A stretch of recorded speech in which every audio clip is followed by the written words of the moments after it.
Former stockbroker Jordan Belfort gained notoriety in the 2013 movie The Wolf of Wall Street. The Martin Scorcese-directed film was based on Belfort's memoir, which detailed his life of debauchery and a guilty plea to securities fraud and money laundering that landed him in federal prison for 22 months. "I lost my money, I lost my freedom, I lost my children for some time," he tells Goalcast in a recent video interview. "My life bottomed out." Belfort says he managed to stay motivated and positive throughout his jail sentence, and beyond, because he did three things: created a vision, established a strategy and worked hard. Just days after his release from prison, Belfort began writing his memoir, which received a $500,000 advance from Random House. These days, he spends his time as a motivational speaker and consultant. According to Bloomberg, he receives about $30,000 per speech and also earns royalties from his best-selling memoir in The Wolf of Wall Street film, which grossed nearly $400 million worldwide. "You have to have a vision for your future that inspires you," Belfort tells Goalcast. "So when you think about it, it just makes you jump out of bed in the morning to really have a life that is far better and far greater than it is today." Belfort says his vision was centered around his two young children. As he went to bed in his jail cell every night, he'd swear to himself he would do everything in his power upon his release to right his wrongs and prove to his children that he wasn't a failure. "That was my why. It was all about my kids, and that's the secret," he says. "Your why is never about you."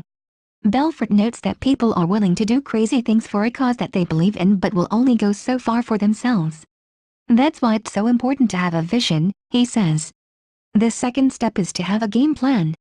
You have to have a strategy or a plan that allows you to achieve your vision," he says, adding that most people miss this step. He gives this example: in 1978, Belfort went to a New York beach on a brutally hot summer day. As he was lounging with friends, he overheard fellow beachgoers complaining about having to walk over half a mile to the concession stand. So early the next morning, he found an ice cream distributor, took his old beaten-up car and loaded up a cooler with an assortment of ice creams and popsicles. The whole thing loaded up was $22, including the cooler, he recalls. He then drove an hour to the beach, walked to the edge of the water and started yelling out the products that he had for sale. "Within 1 hour, I'd sold out the entire cooler for $125, and I made $100 in 1 hour, he tells Goalcast. "Back then, minimum wage was $1.20 an hour. I almost made more than my parents." The next day, he went back with 4 coolers and made nearly $500. Because he'd been so successful, he told 5 friends about his business plan and they began selling coolers with him. However, Belfort noticed something: only one friend ever managed to make more than $100 a day. The reason for that, he says, is because 4 friends would stop selling ice cream after 1 cooler, while the other friend would join him in selling up to 4 coolers. "That comes down to this last element of the inner game of success," says Belfort. "And that is your standards."